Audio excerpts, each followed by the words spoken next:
Well, let's face it, a lot's better than TNA. CCW is better. Speaking of that, I believe it was Alexa who told me this, that, well, this is actually making fun of WWE more than TNA, but It's okay. the Cena Batista match at SummerSlam was not as good a match as Danny Bonaducci and Dustin Diamond from CCW. I think Danny Bonaducci should have won it. I'm sorry. I hate Dennis Rodman. He had the most experience out of everybody, and that was wrong. He shouldn't have even been on the show. Just because he stroked Hulk Hogan and Eric Bischoff's egos in WCW, that instantly got him on the show, and that's what made him the winner of the show. It should have been Danny Bonaducci. I'm doing that Mike Tenay looks while I'm doing that. Yeah. Try, but your head might explode. Yeah.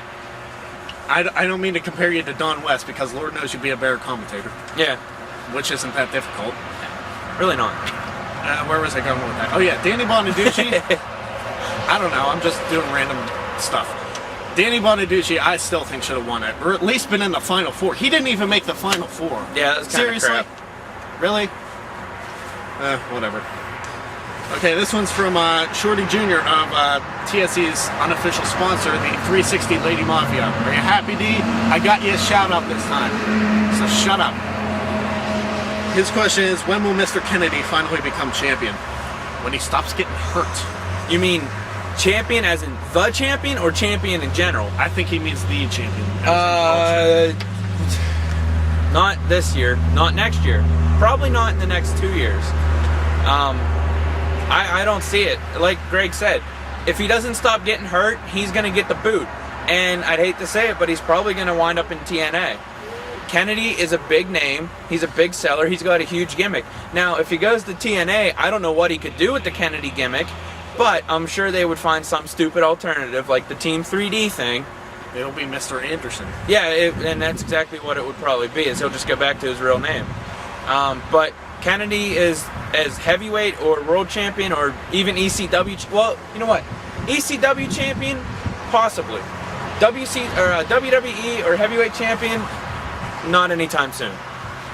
Nah, as much as people know that I'm a fan of Mr. Kennedy, I unfortunately don't see it happening. Even if he were to win Money in the Bank, which I'm assuming is returning before WrestleMania, even if he wins Money in the Bank again, he needs to show that he can't get hurt. Or use the Money in the Bank the same show, because that might be his only shot at the world title. Yeah. But then he'll be the only person to win Money in the Bank that will lose Money in the Bank as well, and not get the title shot. Well, that would be how they start the storyline if that were to happen. If he were to win, I guarantee he'll win, if he wins, get the title shot, lose the title shot, and that'll start his main event storyline. But until then, I'm still saying don't count on it. As much as, I wish it would happen, I don't see it happening. At least not in the near future.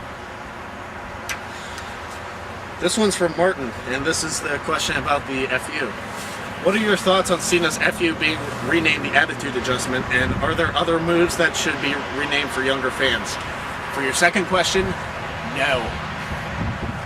Well, no, it's stupid. What other names are there? There's the Flatliner, which nobody uses. Well, technically nobody uses, but Carlito calls it the cool shot. There's the Backstabber, which really I think he should go back to the Backcracker because he's not heel anymore, and the Backstabber was a pun on his heel. What's Shelton Benjamin's? Pay Dirt. Pay Dirt. Truth Killings doesn't really have a name for his spinning axe kick. But other than that, no. Cena's FU, they tried saying that it was geared towards the F5 of Brock Lesnar. Which it was. And if you remember that promo from like 6 years ago. Yeah, he said, you got the F5, I got an FU. And then it just sticks. So technically, if you think about it, the move never actually had an official name. It just stuck because of announcers. And probably Vince McMahon. But probably Michael Cole. But honestly, if they're trying to gear it towards a kid's audience, I think it's good that they're keeping Divas out of Playboy and they're getting rid of the FU name. Now granted, I don't like the Attitude Adjustment, but Throwback was already technically one of his moves and they couldn't really change it to Throwback. Well, I don't know why they stopped calling that flip over facebuster the Throwback anyway. I kind of liked it. I liked it too, and it actually fit the Cena character at the time. Yeah. Now Cena's, I don't know. Now he's doing top rope famoussers. Oh, what's that? Cena needs to stick to the ground game. I mean, I understand he does the flying famouser from what?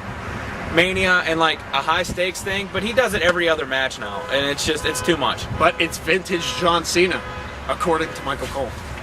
That top rope leg drop, which he started doing like 8 months ago continuously, it's vintage Cena. I hate you, Michael Cole. I really do. Greg's gonna take Michael Cole's job. I'm gonna Orton punt you, Michael Cole. Hey, that hot girl's back. Oh, sexy. Anyways. Whoa, camera shot. Exactly. This is from Monkey. I don't know why they come up with these MySpace. I go with what their MySpace name is. If they send me an actual name, I'll go with that. Do you think the WWE will bring in Christian to help Jeff and have them go against Matt Hardy and Edge? No. Well, actually, if you watched the last show, which I don't think this guy did, he watched only the first episode, I predicted that at No Way Out, well, maybe I didn't predict it in this many words, but at No Way Out, Matt Hardy was going to interfere in the Elimination Chamber and attack Jeff. My prediction was that Christian would also interfere after Matt left and attack Edge, therefore Jeff would win the title match. It's a weird scenario, and then that leads to a fatal four-way. But, I don't know. It'd be interesting if they brought Christian back to help Jeff. That would definitely be something to see. Even if Jeff or Edge didn't get the title and both men did interfere in that match, I think it would be interesting to see even maybe a tag team TLC match, but with Christian and Edge Christian and Jeff and Edge and Matt Hardy. It would be the same teams. You know it's going to be good, but it would be mixed up a little bit. And I think I would pay to see that. And whoever would have thought that after the whole thing with Lita, you would see Edge and Matt Hardy on the same side ever. Yeah. Or even remotely close to each other without him hitting him with a chair. Yeah. Or wanting to do other stuff to him that we probably can't mention. But that's okay, because Edge is with a fatty now. Sorry, Excuse Eddie. me. Sorry, Eddie. Eddie, come back, please. Try. Don't bring Benoit. He's evil. Well, we'll bring back Benoit if he's off steroids. Yeah. All right. We're going to do the top 5 tag teams. I don't know if you came up with a list of your own. I tried. I'll give them to you, but... Well, go for it. You can go for your list. Top 5 tag teams. Start with number 5. I'm not... Okay, well, I didn't put them in any particular order because I'm a fan of each one. But I definitely think Eddie and Chavo were a great tag team. Keeping up with the Guerrero heritage. So, I'll say they're at number 5. Now, with that, I do think Eddie Guerrero and Love Machine Art Bar, number 4. They had more experience together. Eddie pays tribute to the guy, or he did pay tribute to the guy every time with the frog splash after Art passed away. But yeah, I think Los Guerreros is number 5, Love Machine and Latino Heat at number 4, and number 3. I have to say it. I think Edge and Christian were a great tag team, but I'm kind of stuck with that because I have a tie for number 3 with 2 other teams. Of course, Dudley Boys, Edge and Christian, and the Hardys, because like they say in their DVDs, if it wasn't for those other teams, they wouldn't be as big as they are, and I honestly feel that that's the truth. Number 2, Undertaker and Kane. I've always liked their story, their situation, but I think they're a really good tag team. I don't know, I think they should bring the Brothers of Destruction back, but they're kind of doing this weird thing with Kane where one week he's a heel, next week he's a face.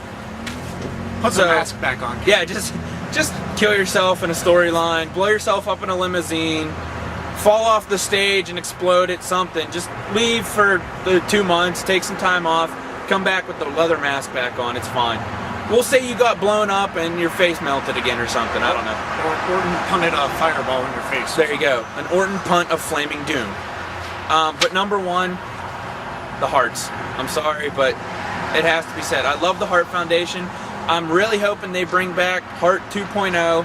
I'd love to see it, love to see what they can do. Now, with that said, Vince McMahon being on the 2nd generation, 3rd generation superstar tirade that he's on, I don't see them coming anytime soon. So, as much as I'd like to see it and see what they can do, number 1 in my book is the Hearts.